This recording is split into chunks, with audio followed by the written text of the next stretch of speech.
के genius, myself Alka and welcome to our excellence family, जहां आप आज जानोगे प्रबंध के महत्व। प्रीवियस वीडियो में हमने क्या पढ़ा था, प्रबंध क्या होता है, मतलब उसका मीनिंग जाना था कि क्या है प्रबंध, हमारे काम करने का तरीका क्या है प्रबंध, या हम किसी से काम लेते हैं और जिस तरीके से हम काम लेते हैं टैक्टफुली तरीके से, वो तरीका क्या कहलाता है प्रबंध। तो हम ये जानेंगे आज कि प्रबंध इतना इंपॉर्टेंट किन कारणों से है। हम जहां है, ठीक है, जैसे हम घर है, अब घर से हम जहां जाते हैं, जैसे आज आप स्कूल जाते हो, बैंक जाते हो, हॉस्पिटल जाते हो, तो वहां सभी जगह आपको मैनेजमेंट दिखता है। तो क्यों ये मैनेजमेंट इतना इंपॉर्टेंट है, हर एक फील्ड में मैनेजमेंट के थ्रू ही काम क्यों किया जाता है। ठीक है, तो देखो यहाँ पर कुछ पॉइंट्स लिखे हैं जिससे हम इसके महत्व को जानेंगे। फर्स्ट मैंने यहाँ लिखा है सामूहिक लक्ष्यों को प्राप्त करने में सहायक है, प्रबंध क्षमता में वृद्धि करता है, ये गतिशील संगठन का निर्माण करता है, व्यक्तिगत उद्देश्यों की प्राप्ति में सहायक होता है, एंड लास्ट है समाज के विकास में सहायक। कुछ पॉइंट से अपन आज जानेंगे कि ये इतना इंपॉर्टेंट क्यों है। ठीक है फ्रेंड्स, एक एक पॉइंट पर हम डिस्कस करेंगे।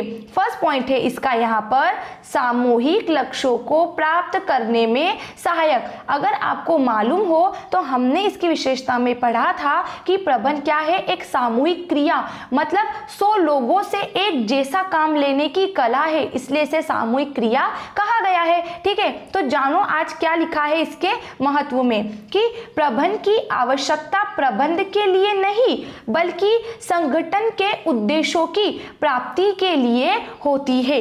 इस प्रकार प्रबंध का कार्य संगठन के कुल उद्देश्य को प्राप्त करने के लिए व्यक्तिगत प्रयत्न को समान दिशा प्रदान करता है।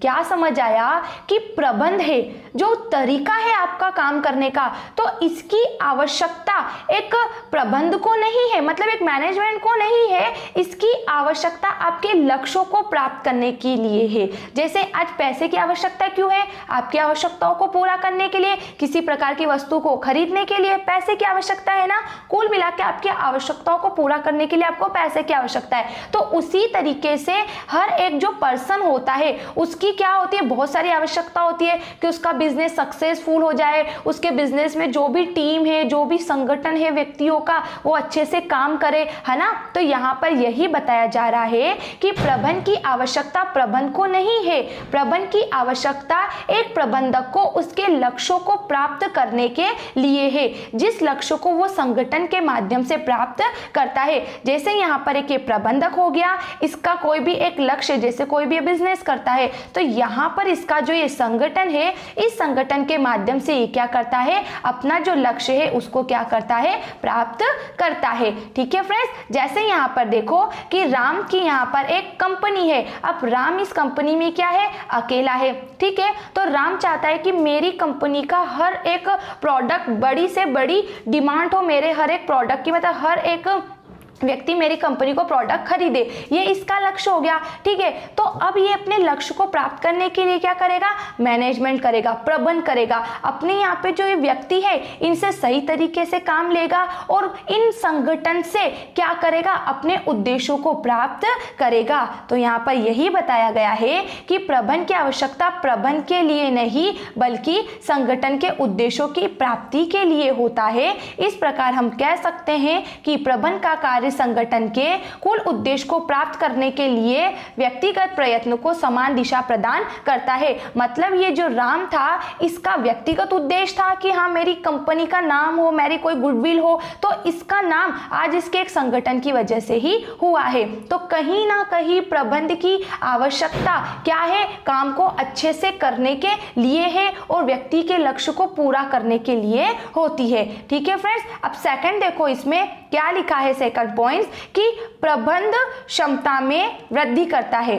एक बार फिर से देखो, प्रबंध क्षमता में वृद्धि करता है, कैपेसिटी को बढ़ाता है, किसकी, संगठन की। अब कैसे बढ़ाता है वो देखो, कहने का मतलब है जैसे आप कहीं पर जॉब करते हो, ठीक है, लेकिन आपको वहां पर क्या काम करना है, ये काम डेली फिक्स नहीं है, डेली आपके काम चेंज होते हैं। तो ऐसी कंडीशन में काम के प्रति आपका उत्साह हमेशा कैसा रहेगा, डाउन रहेगा। मतलब आप ये जैसे पता चल जाता है ना कि हाँ मुझे काम करना है, तो आप एक्साइटेड रहते हो, पहले से उसकी प्लानिंग करके रखते हो, लेकिन जैसे ही सडनली आपको कोई काम दिया जाता जाता है तो आप उसको इतने अच्छे से नहीं कर पाते हो ना। तो इसके अंदर यही है कि प्रबंध के अंदर क्या किया जाता है, हर एक काम का मैनेजमेंट कर दिया जाता है, मतलब तरीका निकाल दिया जाता है, फिक्स कर लिया जाता है कि किस व्यक्ति को कैसा काम करना है और किस तरीके से करना है। जिससे क्या हुआ, संगठन की कार्य क्षमता बढ़ी, मतलब काम को लेकर उनकी कैपेसिटी बढ़ी, वो उत्साहपूर्वक काम को करने लगे, है ना। तो डिटेल में देखो क्या लिखा है कि प्रबंधक का लक्ष्य संगठन की क्रियाओं के श्रेष्ठ नियोजन, संगठन, निर्देशन, नियुक्तिकरण एवं नियंत्रण के माध्यम से लागत को कम से कम करना एवं उत्पादकता को बढ़ाना है। क्या हुआ, अब यहाँ पर एक एक का मीनिंग देखो। यहाँ नियोजन का मीनिंग होता है फ्रेंड्स के किसी काम की योजना बनाना, ठीक है। अपने लक्ष्य को प्राप्त करने के लिए बनाई गई योजना का नाम क्या है, नियोजन। जैसे आज आपको सीए करना है या आपको 12th में मेरिट लेके आनी है, तो उसके लिए आप क्या प्लानिंग करते हो, सेल्फ स्टडी करते हो, स्कूल जाते हो, कोचिंग अटेंड करते हो, इतने सारी प्लानिंग करते हो ना, तो वो क्या हो गया, नियोजन। कुल मिला के इस नियोजन के बारे में एलन ने बोला है कि भविष्य की पकड़ के लिए बिछाए गए पिंजरे का नाम क्या है, नियोजन है, ठीक है। अब संगठन देखो, संगठन मतलब क्या होता है, व्यक्तियों का एक समूह। तो हर एक प्लानिंग को एक साकार रूप कब दिया जाता है, व्यक्तियों के समूह से। तो संगठन में व्यक्तियों को काम के लिए इकट्ठा किया जाता है और उनके बीच कामों को बांट दिया जाता है। अब काम को कैसे बांटा जाएगा, ठीक है, तो उसकी योग्यता के आधार पर बांटा जाता है। फिर निर्देशन का मतलब देखो, उन्हें गाइड करना, उनका मार्गदर्शन करना कि काम कैसे करना है। नियुक्तिकरण, सही कार्य सही व्यक्ति को देना। एंड नियंत्रण, उनके आने जाने काम करने के सब एक तरीके पर कंट्रोल करना। तो वो ही बोल रहा है कि प्रबंध क्षमता में वृद्धि करता है। प्रबंध में बहुत सारे तरीके होते हैं काम करने के, जैसे प्लानिंग की जाती है, फिर ऑर्गेनाइजेशन, स्टाफिंग और कंट्रोलिंग, ये सारे माध्यम से क्या किया जाता है, जो भी संगठन होता है व्यक्तियों का, उनकी कार्य करने की क्षमता बढ़ाई जाती है और इन सब तरीकों से कम लागत पर अधिक से अधिक उत्पादन करने का प्रयास किया जाता है, ठीक है फ्रेंड्स। अगला देखो क्या लिखा है, गतिशील संगठन का निर्माण, मतलब संगठन में काम, प्रबंध में काम करने के तरीके ऐसे होते हैं जिससे उसका संगठन क्या होने लगता है, गतिशील होने लगता है। कहने का मतलब है कि जैसे एग्जाम्पल से देखो, यहाँ पर राम और मोहन क्या है, इंदौर में काम करते हैं, ठीक है। अब राम और मोहन को कहाँ भेज दिया जा रहा है, मुंबई भेज दिया जा रहा है काम करने के लिए। अगर राम और मोहन को इंदौर में बहुत अच्छे तरीके से गाइड किया गया हो,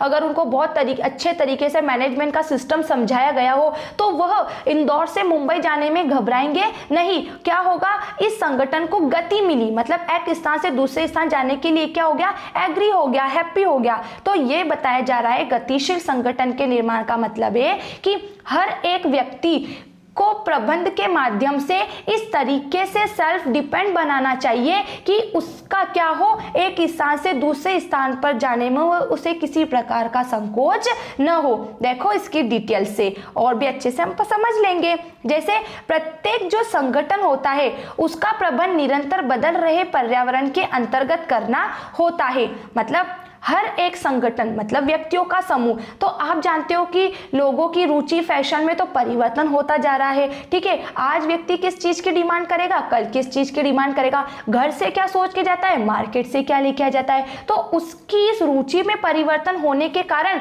प्रबंध में भी क्या करना पड़ता है, परिवर्तन करना पड़ता है। तो ऐसा देखा जाता है कि किसी भी संगठन में कार्यरत लोग परिवर्तन का क्या करते हैं, विरोध करते हैं, क्योंकि इसका अर्थ है परिचित सुरक्षित पर्यावरण से नवीन एवं अधिक चुनौतीपूर्ण पर्यावरण की ओर जाना।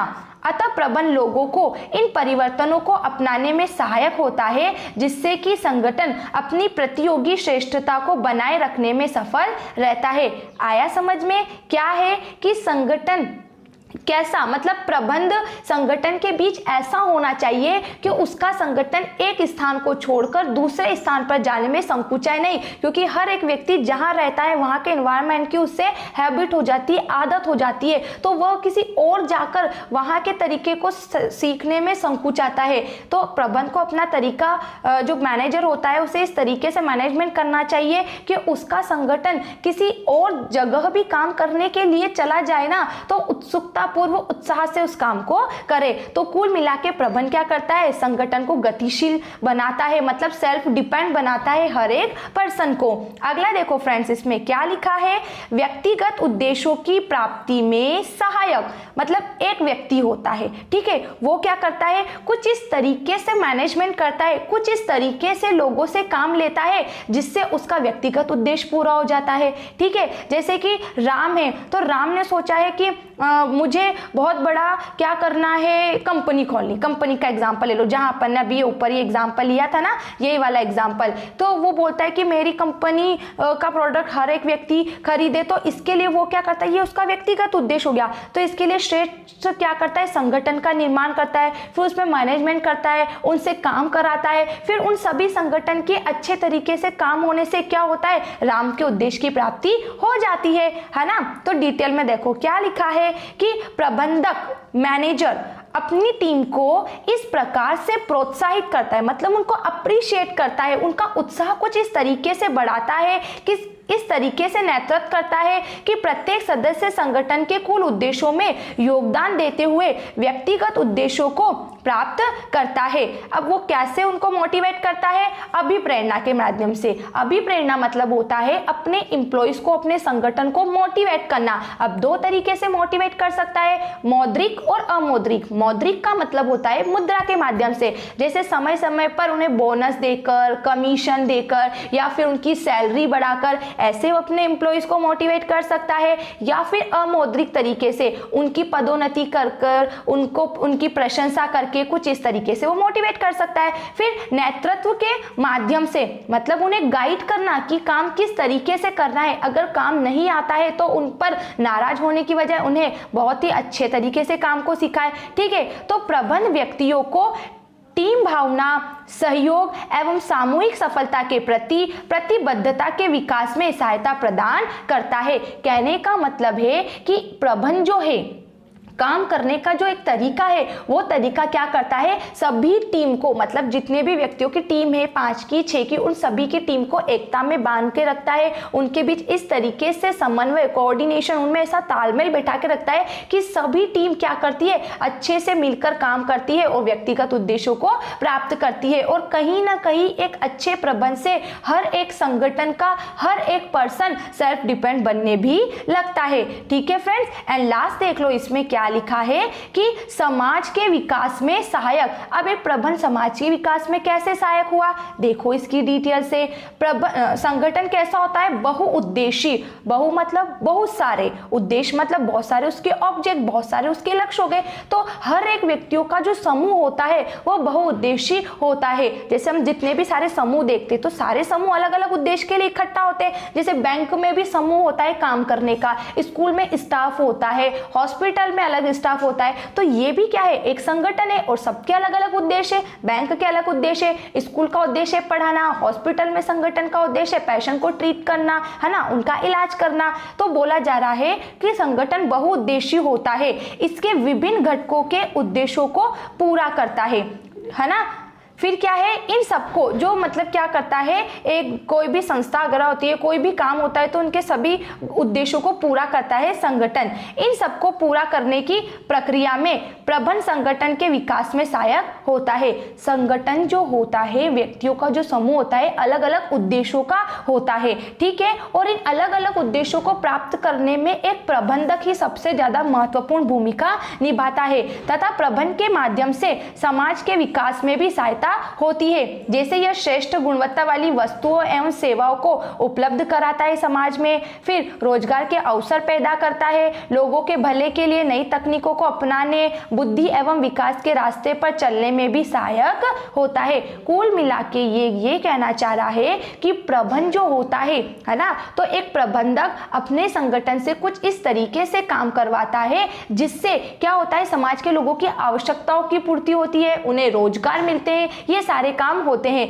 जैसे रोजगार का मीनिंग है कि एक प्रबंधक को इस तरीके से मैनेजमेंट का काम करना चाहिए जिससे समाज के लोगों को रोजगार मिले। कहने का मतलब है कि यहाँ पर ये कौन है, मोहन है। ठीक है, तो मोहन क्या करता है कि अपने यहाँ काम करने के लिए राम को क्या करता है, सिलेक्ट करता है और राम से कितने काम करवाता है, वो 10 काम करवाता है और 10 काम कराने के बदले में कितना पैसा देता है, उसको 5,000 रुपये देता है। तो देखो, मोहन राम को सिलेक्ट करता है, उससे 10 काम कराता है और 50,000 रुपये महीना देता है। तो अब इस मोहन को, ये कौन है, मैनेजर, तो इसे क्या करना चाहिए, समाज में रोजगार कैसे देगा ये। जैसे राम को इसने सिलेक्ट किया ना और राम से 10 काम लेने की जगह ये क्या करे, 4 लोगों का और क्या करे, सिलेक्शन करे। तो 4 ये और 1 ये राम हो गया 5। तो 2-2 काम इन सब 5 में बांट के 10-10 हजार वेतन दे सकता है। तो कुछ इस तरीके से इसने अपने मैनेजमेंट के तरीके में परिवर्तन किया और समाज के सभी लोगों को रोजगार उपलब्ध कराया।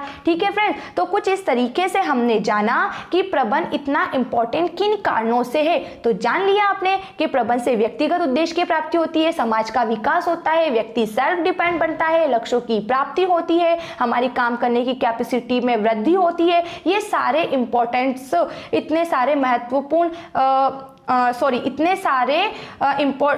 इतने सारे इसके फीचर्स, इसके बेनिफिट्स होने के कारण प्रबंध इतना इंपॉर्टेंट है। ठीक है, अब अगर आपको किसी भी पॉइंट्स में कोई डाउट लगता है तो आप मुझे कमेंट्स बॉक्स में जरूर लिख के बताइएगा और कोई भी मिस्टेक है तो उसे भी आप बताइएगा ताकि मैं अच्छे से उस पर वर्क कर सकूँ। Thanks for watching this video, bye bye.